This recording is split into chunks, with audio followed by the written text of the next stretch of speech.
Good morning, radio listeners. You're listening to 90.3 WMSC, Upper Montclair, New Jersey. In case you just woke up or just tuned in, welcome to the Monday edition of the Morning Buzz. It is a beautiful, cloudy, rainy, muggy day here in Upper Montclair. Hope you are having a wonderful morning. Thanks for joining us. We had an exciting show for you guys today. We're going to be talking some breaking news with Donald Trump. If you heard it last night, you're going to hear it again today. We have a special guest, a good friend of mine. He's going to be helping us talk about it. And later in the show, we also have a special interview coming up. But as per usual, my name, last time I checked my driver's license, is in fact Ryan Trick, joined by my wonderful co-host, Amanda Marino. And in our virtual studio, we have the always on time, Kyle Pepitone. Oh, sorry, Kyle. It's a morning. We have the always on time, Kyle Pepitone. There we go. We're figuring it all out today. Usually I'm the one who forgets to unmute my mic. Exactly. So, thank you, everybody, for joining us. How's everybody's morning going? Good? Yeah, sure. Well enough. Well enough. It's a Monday. Yeah, fair enough. Well, as per usual, we have Kyle here in our virtual studio. Kyle, yeah, I got to ask you, man, what's going on in the world? Well, I'm glad you asked, because I happen to have some stories right here telling you. Perfect. So, from AP News, President Trump has announced that his Supreme Court Justice nominee, Amy Coney Barrett, will be elected very quickly. There are a number of people who are opposed to the president's decision, including presidential nominee Joe Biden, who told the Senate Republicans to, quote, let the people decide, end quote, and wait until the presidential election. Currently, 53 Senate Republicans are for Barrett taking the position, and only 2 Senate Republicans are opposed. In local news, Hamilton police officer Ryan Fratz and Cooser Road resident John Hodnicki rescued a driver from a flaming vehicle. Officer Fratz's body cam shows both men taking an arm of the injured driver and dragging him away as flames engulfed the car. NJ.com says the driver was taken to Capitol Health Regional Medical Center in Trenton to treat his injuries. And finally, from the Good News Network, Papa John's regulars, Mr. and Mrs. Carlos Valdez, have a tradition of getting pizza delivered by an 89-year-old pizza delivery man, Derlin Newey. The Valdez began posting Newey's deliveries on their TikTok, and their followers absolutely loved him. However, fueled by concern of him working such extensive hours at an old age to pay his bills, the Valdez and their followers raised over $12,000 to tip Newey for his service and kindness. Carlos Valdez told reporters, quote, he needed this.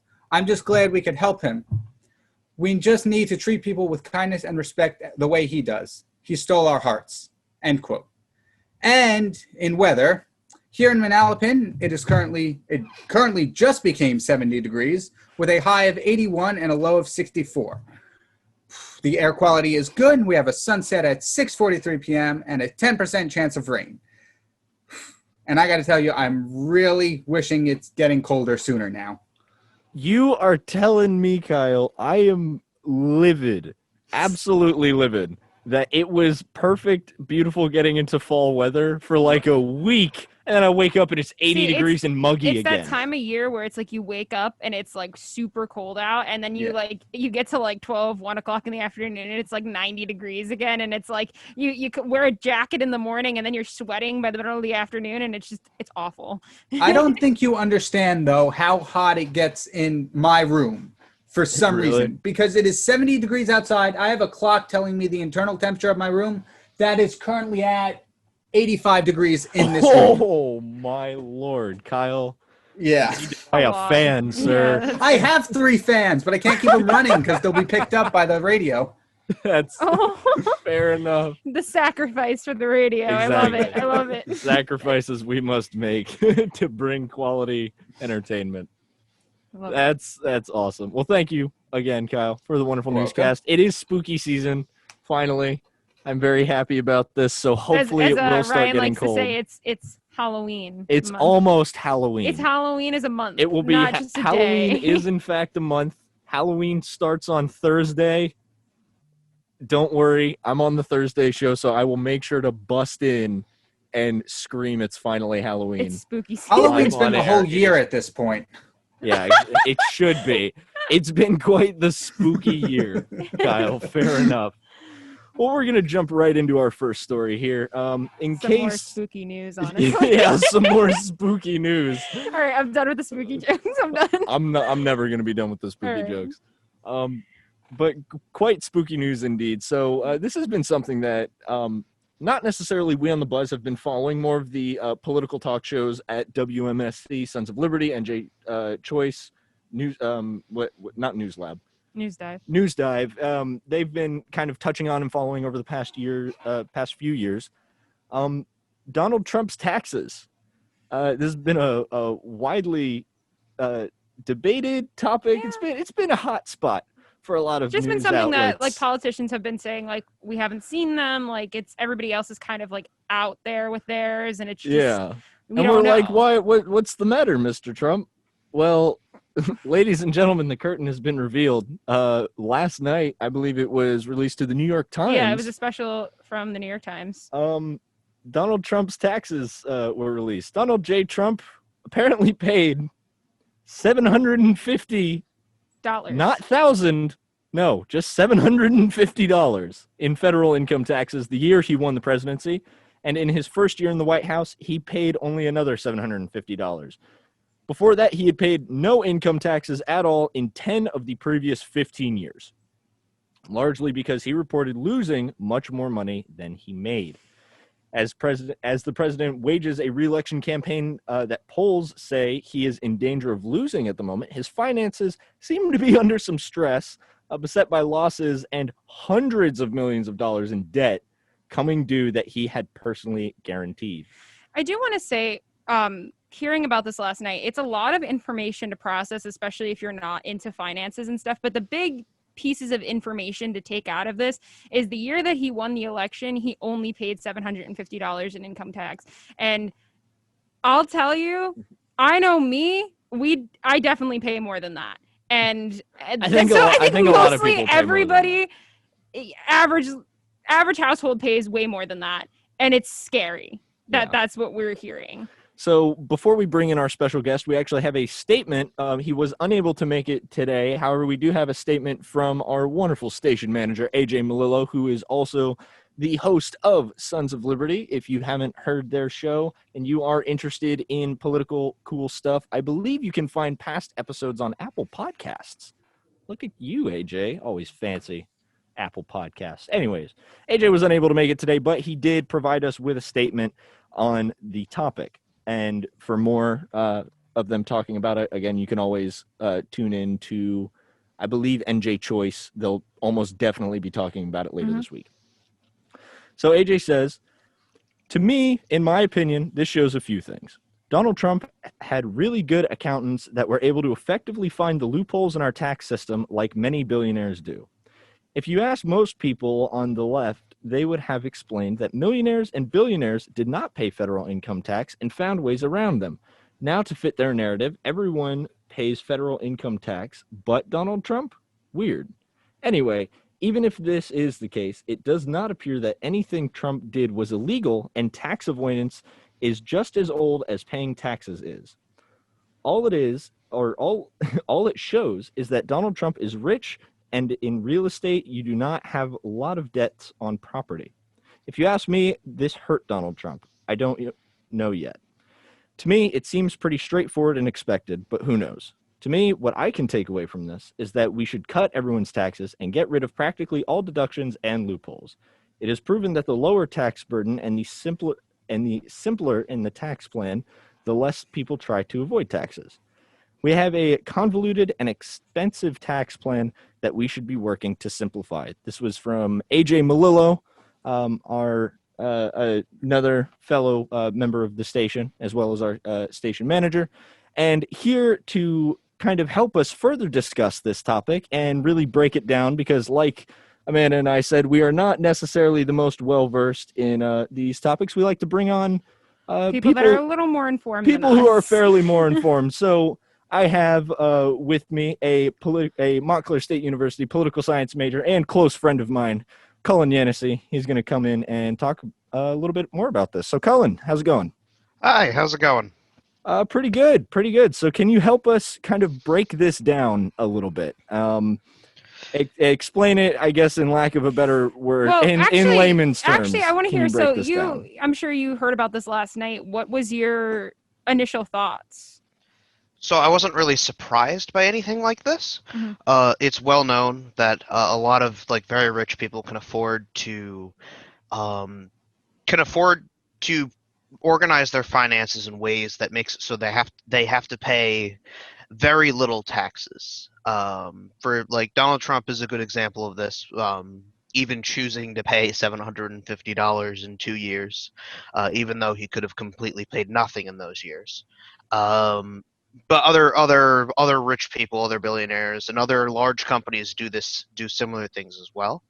For example, Apple has hidden their not hidden per se. We know exactly where it is. Has placed a lot of money in like I believe it goes through Ireland and through the Netherlands, but it goes through a bunch of stuff, all to keep it in an account where it doesn't get taxed by the U.S. government. Um, so it's not really a surprising thing that he would try to avoid to pay taxes. But some other things inside of it are a little more surprising the deeper you dig.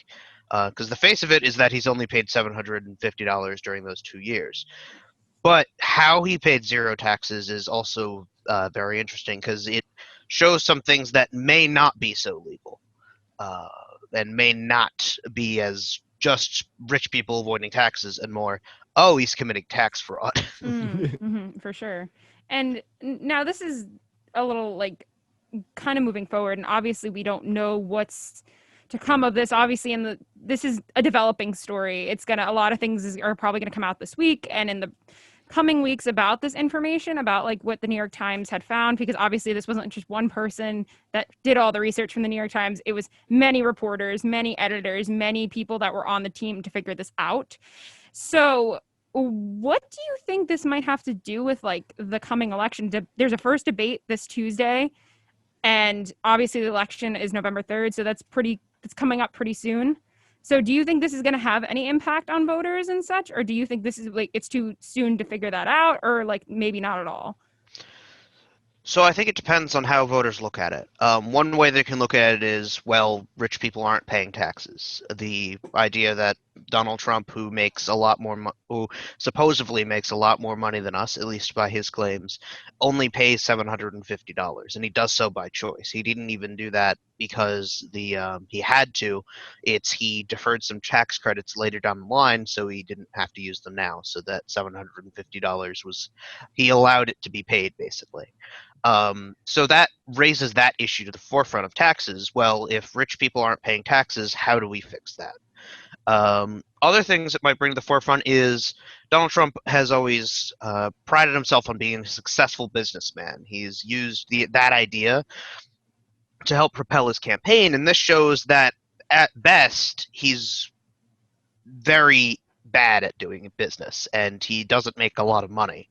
In fact, he loses a lot of money. 1 year, $1.4 billion in losses,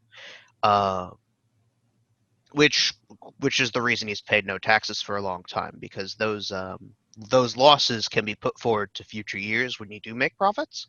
So you can lose $1.4 billion and then not pay taxes in the next 20 years, even though you're making hundreds of millions of dollars, which is what happened up until he received a lot of money for working on The Apprentice. So it could hurt his personal like identity and how voters identify him in that way, which could cause some people to vote less for him. And then of course there's other issues for the election. One of which is that he is in a lot of debt, like you said, over $300 million in debt, which is a huge liability for the president to have in office. If the president could potentially be compromised making decisions that would help him personally to fix that debt, because he could potentially lose a lot of the things he has or even go to jail over it, then that's a problem. There's a reason people with large amounts of debts aren't given security clearance, and this is exactly that. So they're not compromised and won't sell off information or use information that is secret for high-level people in the government. So all of these are risks. That's and actually problems. like a really interesting point, honestly, because I didn't even think about the fact that like it's sitting there, and it's like, for many people they're not able to do things like vote, and they usually go to jail and things like that if they have all this money sitting up that they still owe. So that is something I didn't really think about completely, and so that's an interesting point. Yeah, one thing I found interesting with the article is it was going over security clearance at one point. Donald Trump, if he had to apply to get security clearance, which he doesn't because he's the president, and it would be kind of dumb to have the president not know what he's making decisions on. Mm-hmm. If he wasn't president, he would be denied security clearance just based on the amount of debt that he has. Wow. Using sources from Reddit, basically just random people talking about when they've had to do it, because getting security clearance isn't that rare. A lot of government contractors and people working for the government need to get it. People have been denied for a lot less, like even just like $100,000 in non-personal debt through like a business they own is something that people have been denied security clearance on. So it's not that hard to have your security clearance denied on debt, and Trump has a lot of it, a very lot of it. So I have another question for you. So one of our lovely fact checkers, Lauren, just sent us this information, and I actually had heard about this as well. She said that NPR reported that it's in the 2016 debate against Hillary Clinton when she accused him of not paying federal income taxes. Trump said, quote, "That makes me smart." I also heard that too, Lauren.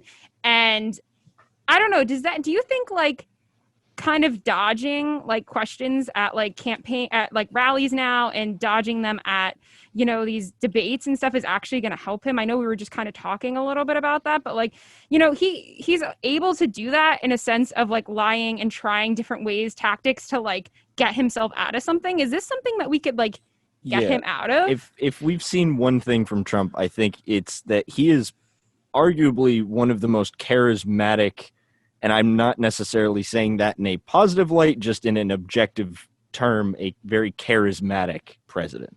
And he is very much able to somehow grasp the situation and twist it in certain ways, whether these be good or bad. And again, before we continue, I would like to say the opinions reflected here on the show reflect that of the hosts and not that of the station. That said, Cullen, what do you think about this? Because does that make him smart? So I think you're absolutely right that he is very charismatic. It's just objective. You don't win a presidential election without it. But it doesn't really, in an objective sense, make him smart. So one thing he's claimed to basically move away from the fact that he's making a lot of losses in these reports is by basically saying they're not monetary losses. The idea that these losses are just like conjured up to make these his taxes go away, which that isn't entirely true of itself, because you can have something where there's arguments where you can have something like depreciation as an example. You buy let's say you build a building for $1 million one year, and that's how much it's worth. The next year it gets older, the technology of the building itself isn't as new, so it depreciates in value. So maybe the next year it's only $990 million. So he's claimed a lot of that, which would be an example of something that you could argue is a non-monetary loss, where he still has all of the assets from before. It's just, you know, now those assets are worth a little less because time has moved on. But that isn't entirely the case at all. In fact, a lot of his losses seem to be on companies and businesses he owns, including golf clubs and golf resorts and things like that, where he is spending a lot of money to keep them afloat. Yeah, people were actually talking about that, saying that like our tax dollars are going to him playing golf, and it's like that's sad and scary in its own way too. It's weird for me too, because we even have a Trump National right here in New Jersey. Yeah, we do. Pretty close, honestly.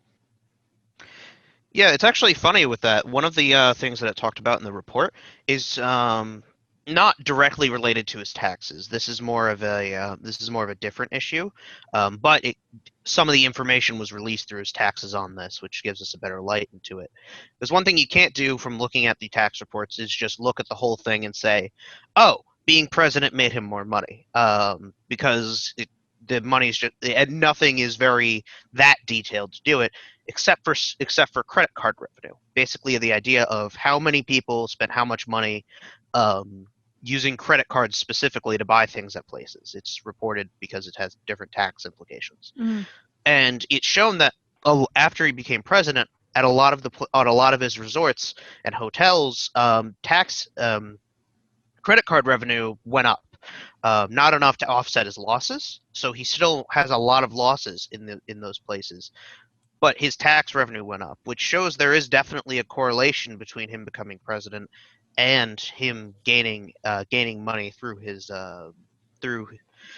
businesses, which is one of the more illegal things that has been going on. So this goes against the emoluments clause in the Constitution.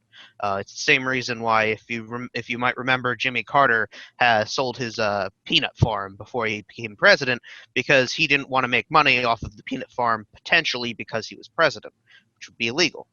Trump, on the other hand, hasn't done that. He's supposedly put it into a trust. But it also has been looking like he's been running that, and also his children have with his influence. Yeah. So yeah, it looks like there's a lot. It looks like, especially with like the golf clubs, there's a lot of problems with it. Another issue that the article brings up is that in order to avoid taxes, you need to make a loss. And it seems that whenever Trump would get close to his tax credits allowance, so basically he loses a lot of money and then he can claim those losses in future years to not pay taxes. When he gets close to not being able to do that anymore, instead of making profits, he begins to make losses. So it seems that he's purposely making losses in some years to avoid taxes, either by actually losing money or by potentially doing other things which he hasn't lost money, which could be a problem because that would be tax fraud itself. It seems that slightly too convenient, I guess you could say, of a situation. Yes, based on the tax evidence from there, he hasn't committed a crime doing that, but it seems weird that he can suddenly go from making money to making losses. This has happened less as he's moved on. For example, he made getting closer to the presidency, it's been other issues. So, for example, one big thing is he's been doing a lot of foreign deals. This is also why he's paid a lot more foreign taxes than domestic taxes. Like, he's paid hundreds of thousands of dollars to other countries, but $750 to us. Mm-hmm. That's where it gets crazy too, honestly. Yeah. And in these other countries, through doing deals, he has listed off his expenses, which are taken off as taxes in the U.S., but one thing he's listed is like contracting fees, which are usually about 1/5 of the amount that gets paid. So, for example, there was a deal for not $500, just $5 million to do something in expenses. I think it was for building a hotel somewhere. And in there, it was also $1.1 million of consulting fees. Now, who's this consultant who's getting paid 1/5 of all of the expenses to do something? Well, potentially his daughter, Ivanka Trump. Another thing that was released in these tax returns is that the revenue that she got through her consulting industry exactly matches the expenditure on consulting that Trump has been putting out. So, which would be very illegal. In fact, there's precedent for it being illegal, with a similar thing happening in a company of Indiana, where they created another business that they themselves owned, and then they paid them consulting fees. Now, the idea is to avoid paying taxes on all of that money altogether and splitting it up so you pay less taxes. And, well, the reason it's fraud is because the consultant needs to actually provide something. Provide something reasonable that a consultant would actually do. They need to do something that provides value. So if that doesn't happen, all it's doing is a tax maneuver, which is then tax fraud. So I think you said, your colleague said earlier today, he's done nothing illegal. Well, that's not looking to be the case. Another issue, and this is more going on to the debt-wise, where it might influence him during his presidency, is he's under audit right now for over $70 million. The reason is he made profits one year and actually had to pay taxes. I think it was a little before 2008. I think it ended up being 2007 in the year. But what ended up happening was he paid over $70 million in taxes. This was because he was suddenly on set by money after The Apprentice. So basically, he had that $1.4 billion allowed him to not pay taxes for a while. Then when he gained a ton of money, gaining that almost, was it 400 million, $500 million, he suddenly had to pay taxes again because he didn't plan for it, basically. So what ended up happening is he ended up paying $72.9 million, of which later, during the financial recession, when he began to lose money again, he claimed as a federal refund. So he got refunded by the government $72.9 million. Funnily enough, this was part of the bailout deal that Obama signed. The idea was that companies could claim refunds on former taxes they paid due to losses that they've incurred now. This has always been the case, but it's only been for 2 years. It was increased to 4 years, which allowed Trump to claim that $72.9 million. The issue is that he did that, and then it forces it to go under audit in that way. So basically, he took a quick payment that the IRS said, we will audit this later. So if that audit comes out that he needed to pay that $72.9 million, which is potentially true, especially with the other issues that we've mentioned, then he would have to pay back to the U.S. government $100 million, which, again, he most likely doesn't have, especially when he's also in debt another $400 million into other banks, which creates a huge problem towards the president. What would our president do to get out of his own personal debt to avoid losing all of the things he has, as well as to lose all the things he has and to avoid potentially going to jail? And finally, there's one last issue from the article that I did want to cover. It's that in some cases, he's also claimed things to be businesses and claimed expenses on things that aren't. So, for example, there's a place that he owns. Let me get to the name of it. But it's a compound. It's basically a huge house on a property. He wanted to develop it at one point, but ended up not being able to because the nearby towns denied it. It's the Seven Springs Estate. Basically, because he couldn't develop the area, he decided not to and took a conservation credit by not developing it. So basically, by just not using the property, he gains money on it. Just by not developing the property, he gains a tax credit, which means he can pay millions of dollars in less taxes. Not only that, he also claimed the property as investment property, which basically means he's saying he doesn't live there, he doesn't use it. It's just there because in the future he can sell it for money, or he could make money on it by selling it to someone or having someone pay rent, using it for anything basically. The issue is that if he doesn't do that, if he uses it as a residence, then he's incorrectly filed it, and that's a lot of money he still owes on taxes, and again, it would be tax fraud. And it's looking like he's misclassifying it, as his own sons and daughters have said, that they spent a lot of time there, and that was basically their summer home. So there's potentially that he's using that as a way to lower his taxes when he can't do that. The reason this is important, by the way, is because business taxes, which is how this would be classified as an investment property, are lower than regular taxes. Okay. So the idea would be he is taking these, I guess, to simplify it, he would be taking these quote-unquote businesses of his and using them as a kind of funnel to get lower taxes? Not a funnel, but a route. Not really. Lower taxes. So it's not like he's laundering money or anything like that. Yes, obviously. So he owns the property. It's worth a certain amount of money, and we all pay property taxes. Well, would he rather pay property taxes on a places where he lives, which is more than a property taxes on a place he doesn't live, and all that thing is doing is just sitting there? That's basically what it's claiming. He's claiming it's there, and he's going to make money on it one day in the future.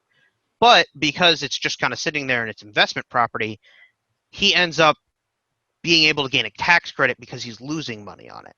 Or at least he can claim he's losing money on it through depreciation and other things. So if he claims that, then he doesn't actually have to pay those taxes because they get canceled out by tax credits and things like that.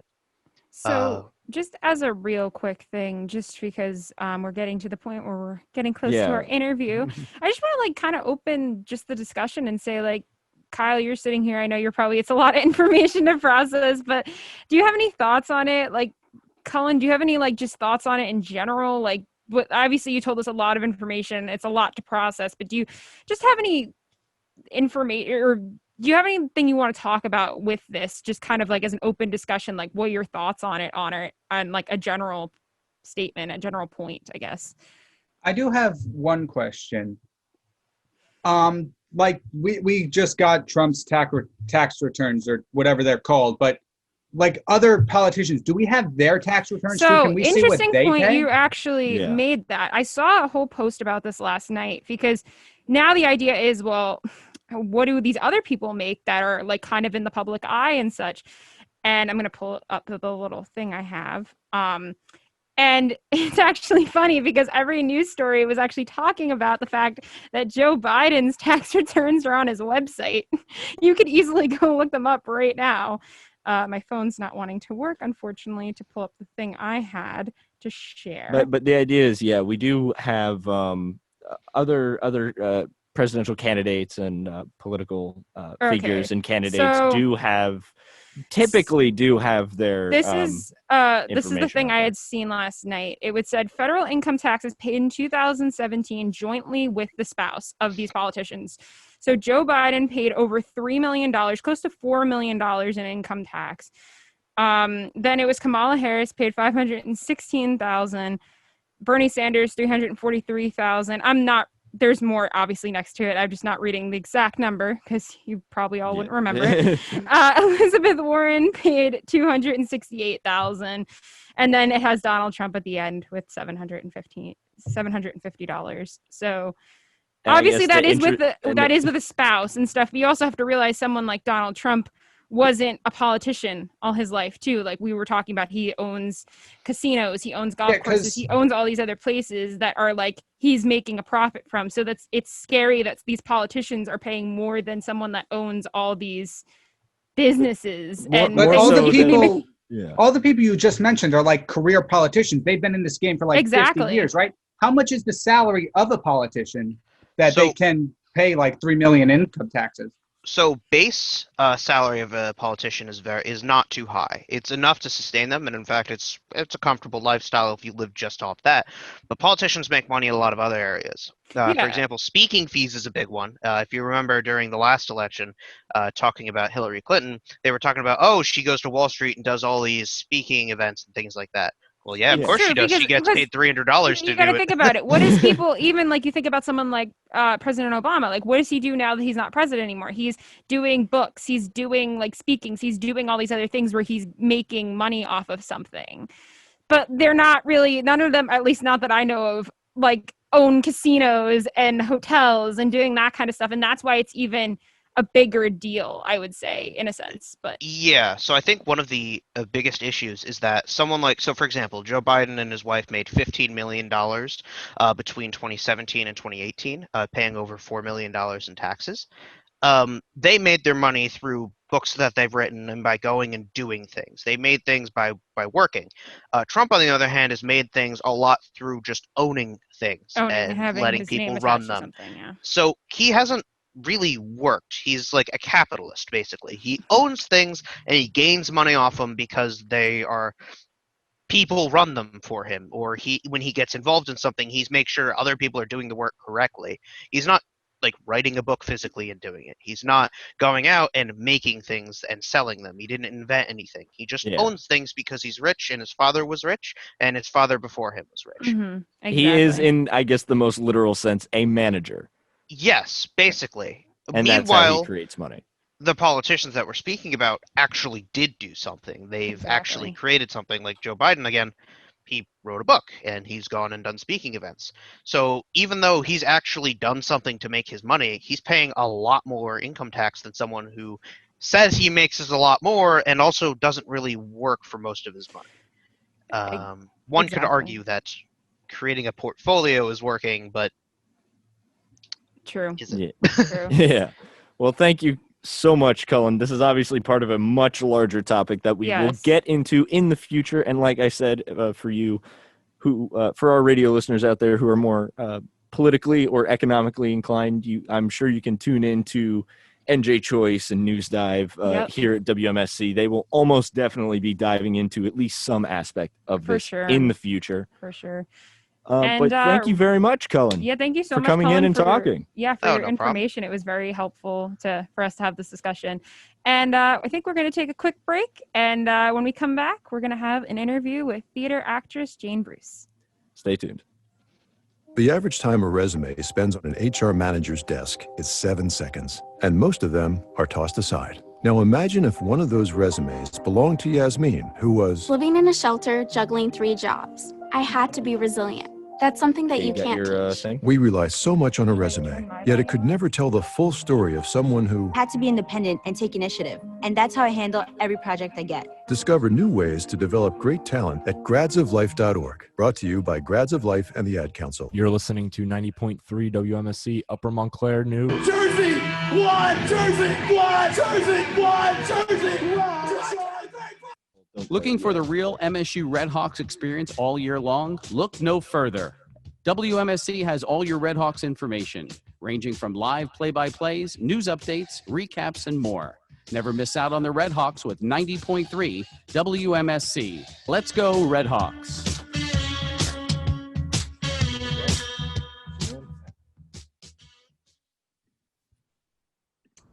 You're listening to 90.3 WMSC, Upper Montclair, New Jersey, and today we are thrilled to have on actress and singer Jane Bruce on to discuss the closure of Broadway and how the pandemic has been affecting the theater world. Hi, Jane. How are you today? Hi, I'm hanging in there. Happy to be here. We're happy to have you.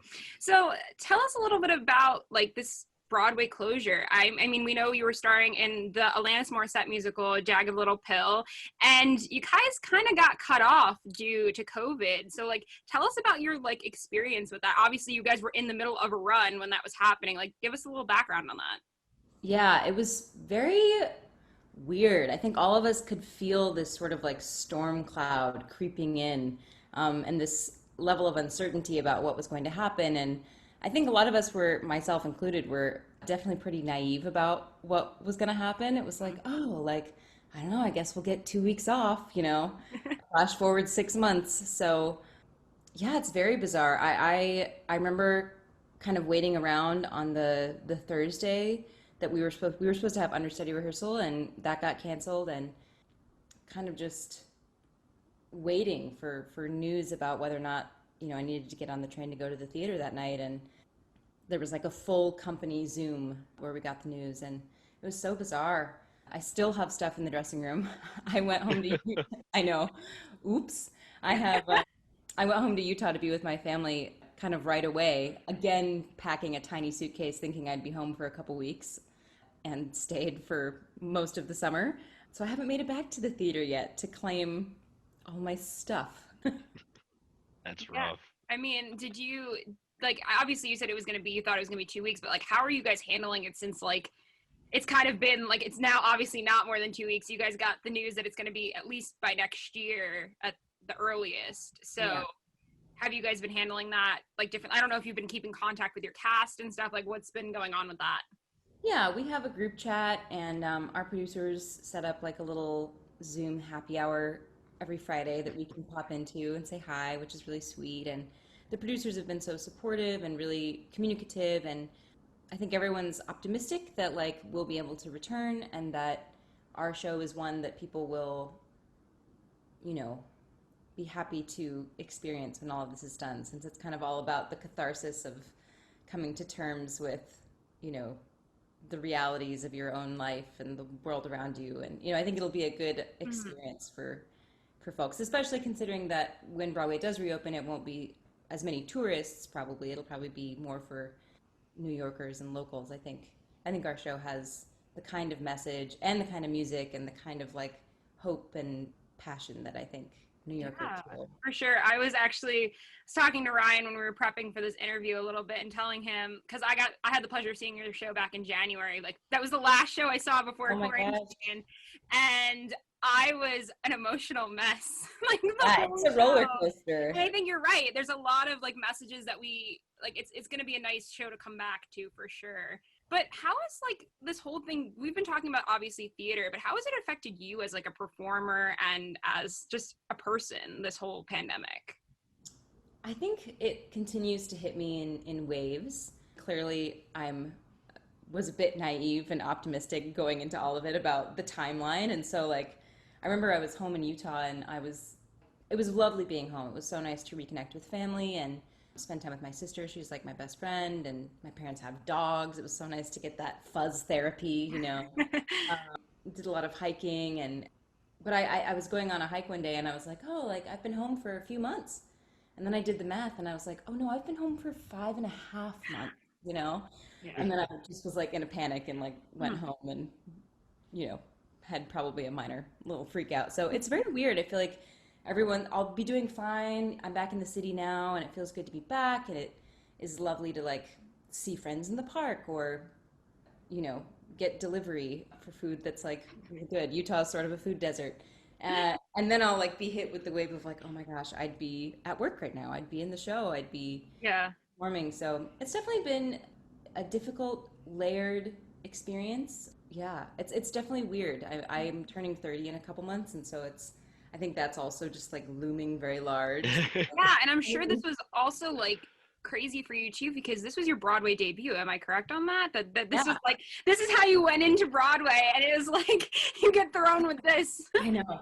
I was like, oh, finally my foot's in the door. Like, boom, you know, I was already making big plans of what the things I was hoping to do next, and you know, trying to keep climbing the ladder. And so it's very jarring. I have to keep giving myself grace, and I'm very lucky to have folks around me who, you know, are good at reminding me that everything's paused, you know. It's not, I think it's an interesting time as an artist to renegotiate like making art on your own terms for yourself instead of relating it to like the, you know, results of like the jobs you're getting or the auditions you're getting or an audience clapping for you. You kind of have to reprogram how you, I think, take joy from the things you do, because you can't do any of them in the same way that we were doing them before. So yeah, definitely.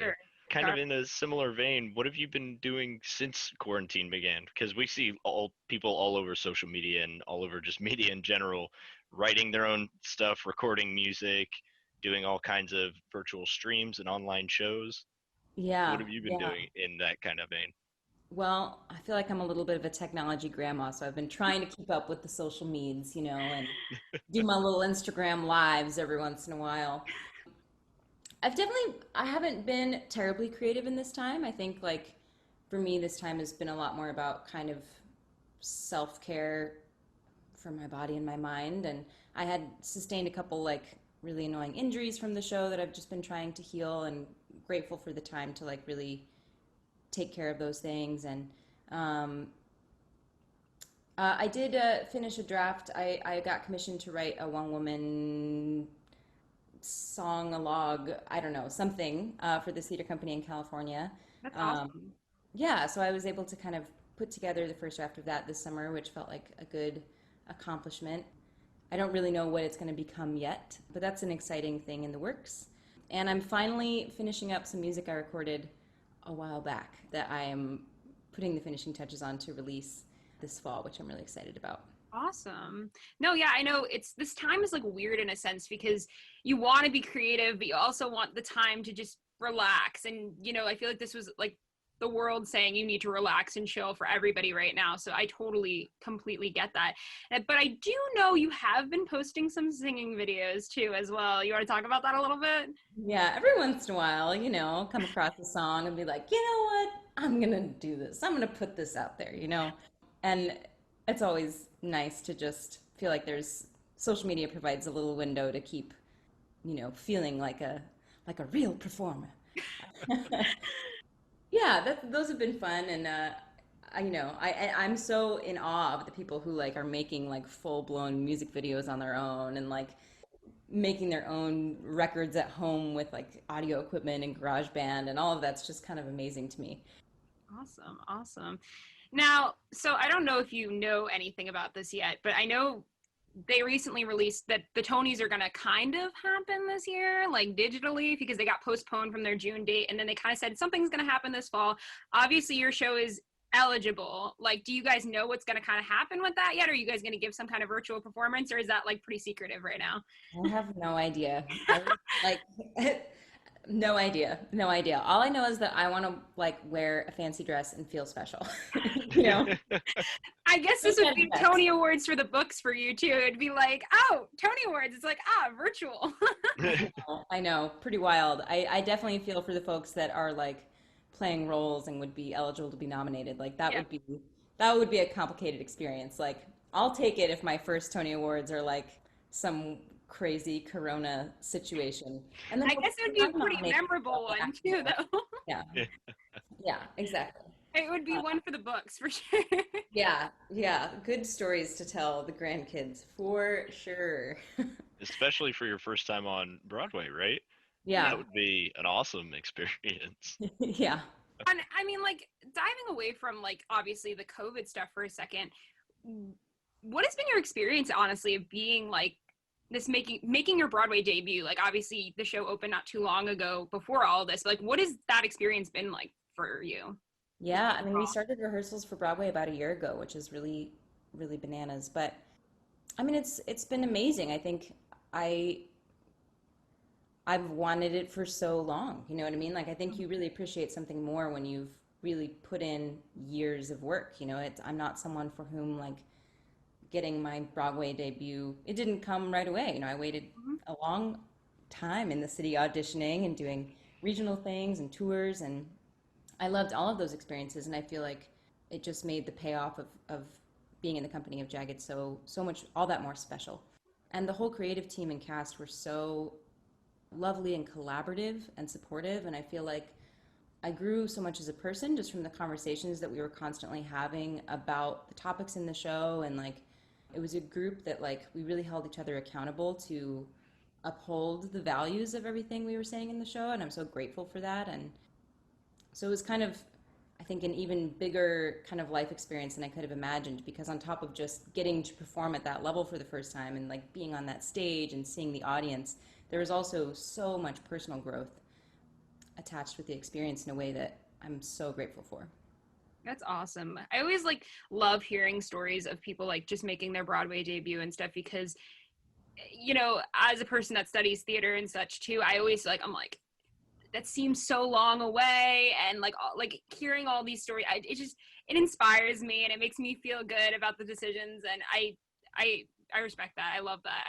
I love that you had such a enjoyable experience too with that too, like with it being like a great show to first start out with. Yeah, and you never know what's going to happen. I mean, it's so interesting. I went to school at University of Michigan, and like, you know, my whole, again, I think the naive optimist, cockeyed optimist, I'm like, it's going to be great. Everyone's going to want me right away.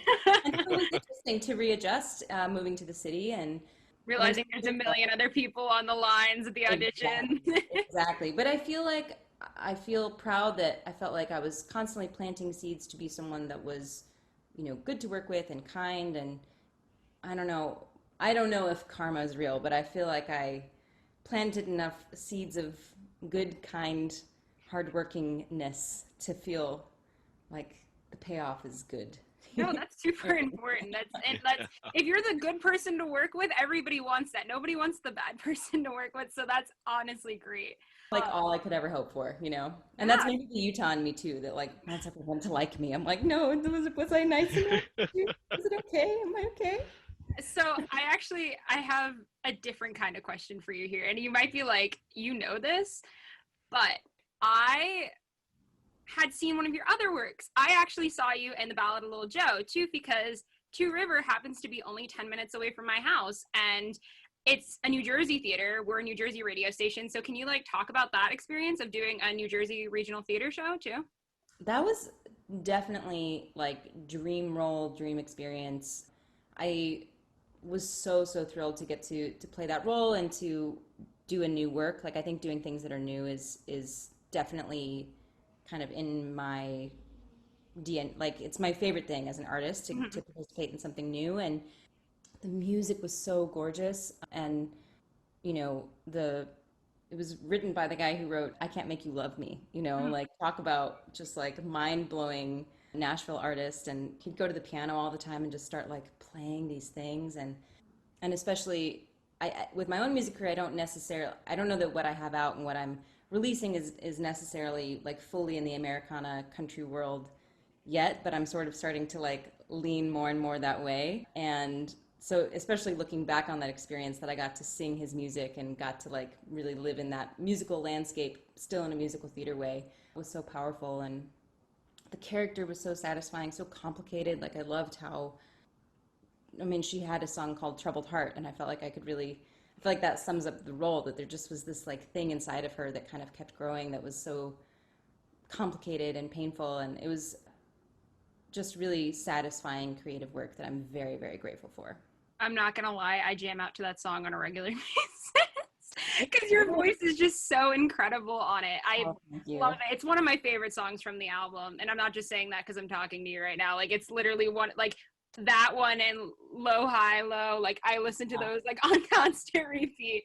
But like it's interesting because that show is like so different from kind of what you were doing now. Jagged Little Pill is like this hard rock musical, and that was more in a not like classical, but it was more in like an old style like musical form, if you know what I mean by that. Like was that like different for you to like change from that, or do you prefer that? Like what's your thoughts on all that? You gotta be versatile, baby.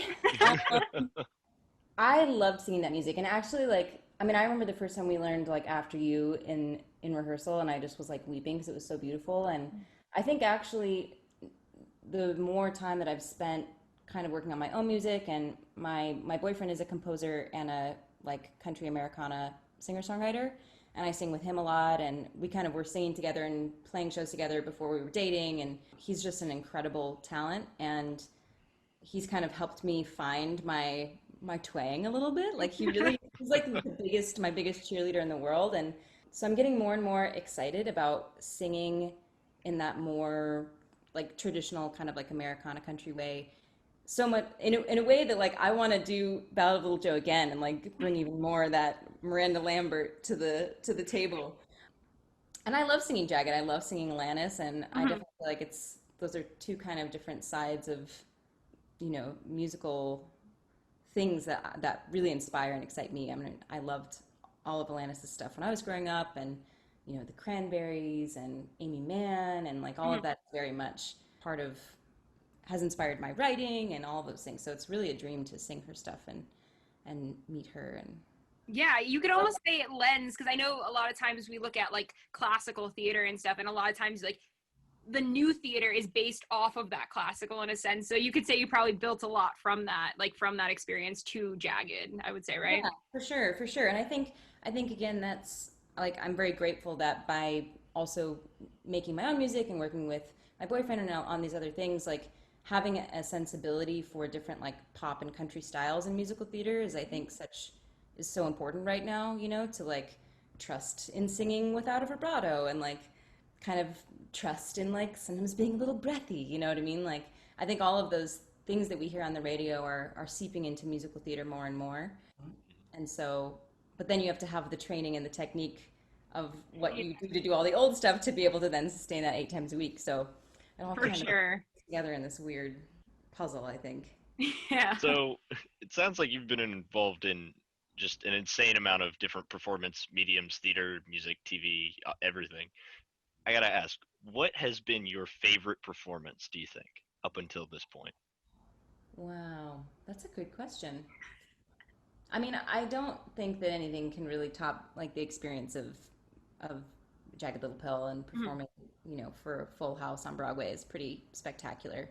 And I'm trying to think if there's any like performance of my music. I played a show a couple years ago, and it was like just at this small venue, and I was playing a bunch of new songs that I'd written during the out of town tryout for Jagged Little Pill, and I just felt like I felt like it was the most connected performance I've ever had of my own music, and I felt like Joni Mitchell, just like telling my stories and spilling my guts.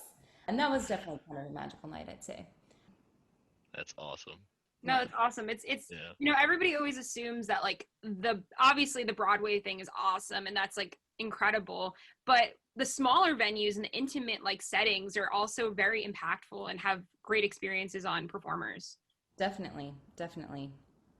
I love an intimate living room setting.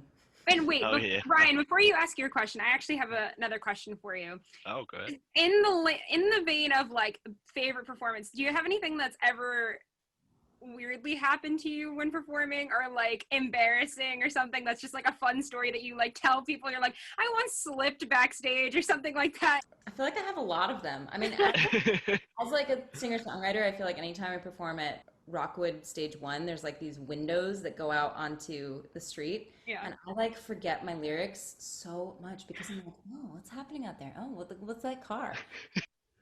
Anyway, but then, I mean, I feel like in Jagged, there have been definitely some funny moments. There's a scene where we are in these desks in like a classroom setting. Yeah. Mm-hmm. And I feel like kind of responsible for any time something goes wrong with this one moment where we all hold hands and spin around, because when we were rehearsing for Broadway, I think that was like an idea I threw out. I was like, what if we linked hands and spun around really fast? And then that has become one of the most like dangerous and like hilarious and unpredictable moments in the show. And there was one show where me and Heather were like holding on for dear life, and it was like, I think we called it the Great Going Gone. Because like it was like we were trying so hard to hold on, and then we just like couldn't anymore, and so there was so much speed in the circle that everyone kind of went flying everywhere, crossing our fingers no one flew off the stage. And then in that same moment, one of the girls who was on as a swing, her desk somehow tipped over, but she kept holding on. God bless Kelsey Oram. She just kept holding hands with the other two people. So she was just being like dragged around in the circle, like on her side, like so committed still. Anyway, so there's always fun things, I feel like. I love that. Because we never like get that, like unless something's huge, like we never hear those kinds of stories. So I love getting those firsthand experiences. Those are great. Yeah, I would say the ensemble in Jagged, we like maybe sometimes have too much fun. We all love each other, and there's so many like goofy people, and the show's so heavy that like a lot of times when we're backstage in our like quick change rooms, like insanity ensues in a fun way, just to keep that none of us get kind of need to keep the mood up, because it is an intense show at sometimes. You need to not get caught up in all the emotion of the show, and just like need to relax and Right. It's a lovely group. And then there are sometimes where people are really affected or going through something, and then everyone's really there for them for that too. So, but yeah, we certainly have had one or two fun little times backstage and one or two funny little snafus on stage. So we've been asking everybody we've been talking to throughout the course of quarantine this question. So I'd love to ask you, what is something positive that you think has come out of this whole situation, either for you, for your family, for your career? Yeah.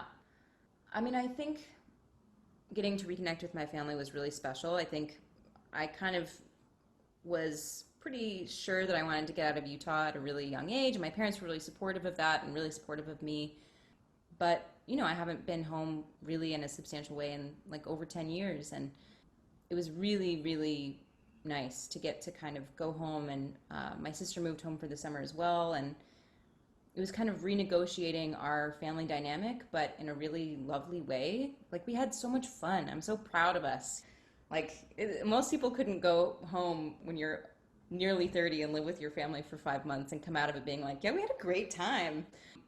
And so that was really, really special. And I think I'm someone who, in life before this kind of said yes to everything. I'd pack a bag for the morning and not be home till super late, and was just doing a million things in a day. And I sort of miss that. I really miss the hustle. But I think this time has given me more of a chance to realize how it feels to not be busy, and trust that maybe when life does return to normal, there might be times where I say, you know what, I'm going to pass, because I'm going to stay home and make myself dinner and do some yoga and like take care of myself and slow down. For sure is important. Self-care and just overall like taking care of yourself and your family is super important, and just giving everybody a break during this time for sure. Yeah. Definitely. It's not been easy. No, it's A lot of No. other answers I could have given that could have been a lot darker, you know. No, I get it. And I think Highlights. everybody's on their own like kind of journey during this time. I feel like a lot of people are talking, this has been a whole self-reflection, kind of thinking about like themselves and everybody around them and just changing themselves and figuring out what's important and all that kind of stuff. So it's different for everybody. Some days it's better than others. We could all say that, I'm sure. Yeah. For sure. But to kind of wrap up this interview, you did say you have an album you're kind of working on. Where can our listeners expect to hear that anytime soon? Yeah, I have some music I released a few years ago that's out kind of on all the listening platforms under my name. Yeah, and I'm hoping to release some singles kind of starting late October, early November, and those will also be available Spotify, iTunes, awesome, YouTube, Facebook. Awesome. We will have to look forward to that. Alexa will help you. You know. We will definitely look forward to that, Jane. Thank you so much for coming on and like answering our Broadway questions and just overall just giving us a great interview. We loved having you. Oh, thank you. Thanks for having me. Thank you. And I hopefully crossing our fingers that Broadway comes back sooner than later and everything goes well. Same. All the finger crossing in the world. Once again, this is 90.3 WMSC, Upper Montclair, New Jersey. This is the Morning Buzz.